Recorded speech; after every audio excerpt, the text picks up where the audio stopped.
주산전야 참고 견디는 거 안녕하세요. 주식강좌 유튜브입니다. 띠박입니다.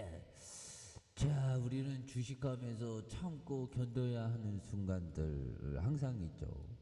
정말 이때가 참고 견뎌야 됐을 때인데 주가가 앞으로 치고 나가죠 보면. 그래서 HD 현대는 굉장히 어떤 그 몽원이형 5조 4천억, 그래서 정몽중령이 그 36.95 이렇게 갖고 있죠. 그래서 뭐 1조 3조 3천억, 뭐 2조 9천억, 뭐 굉장하죠 보면. 그래서 당기순이익에 대한 부분 1,500억, 2조 2천억, 7,800억, 1조 6천억 되는 그렇게 해서 뭐 배당 수익률에 대한 부분이 10.34, 8.06, 5.85가 되는 요런 어떤 모습 굉장히 좋습니다. 뭐 배당에 대한 부분 요런 부분이 딱딱딱 이렇게 딱 되어 있는 부분. 그래서 이거 그 아들내미 아닙니까? 그래서 장내 순매수에 대한 부분도 이렇게 나와주고 있고,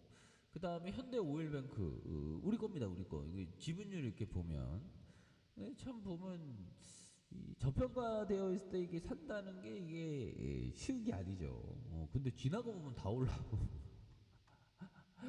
자, 보면 현대 오일뱅크 여기 있죠 보면. 야, 현대 오일뱅크의 어떤 지분율에 대한 부분 73.85. 야, 이거 그 캐시 플로우 뭐 그렇게 뭐 돈 들어오는 돈 굉장하지 않습니까 보면. 그렇게 해서 자사주 매입에 대한 부분 이거 뭐 하나하나씩 이렇게 하잖아 보면. 그래서 국내 최초 지속 가능한 항공유 수출했다. 일본에. 정말로 수출하면 나라의 어떤 뭐라고 해야 되나요? 일본에 국내 최초로 지속 가능한 수출하는 그런 어떤 부분. 좋죠 보면. 애나 벌어오면 좋잖아 보면.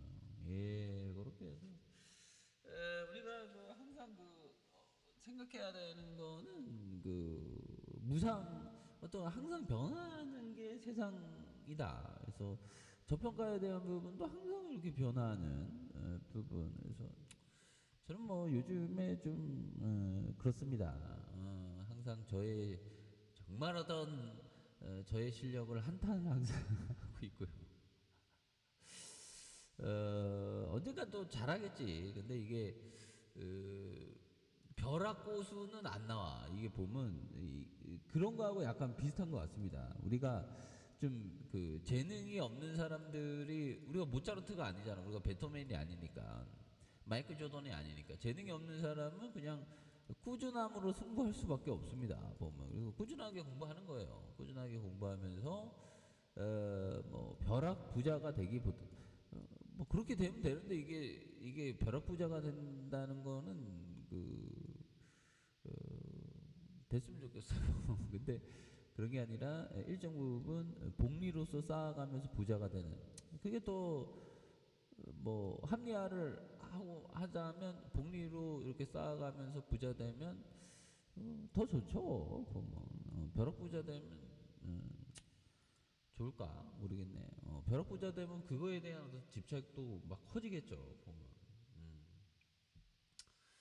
아무튼 HD 현대 이거 실적으로 굉장히 좋으니까 보면. 예, 그렇게 해서 주가에 있어서 굉장한 어떤 하락에 대한 부분, 이런 부분이 있는데, 다시 한번 또 강력하게 이런 어떤 거래량 터지면서 터닝해주는 모습을 한번 기대해 보도록 하겠습니다. 그래서 주봉에 대한 부분도 이렇게 좀 나와 있지 않습니까? 보면 굉장히 좀 내려왔는데, 여기에서 순매수에 대한 부분이 착착착 이렇게 들어왔고, 그러면서 거래량이 터져주면서 슈팅이 굉장히 좀 세게 나와주는 이런 어떤 모습을 한번 기대해 보도록 하겠습니다. 그래서 앞으로도 좀 잘 나가는 모습, 결국 주가가 쌀 때 모아가야 된다, 이런 점 말씀드려 보도록 할게요. 감사합니다. 뿅.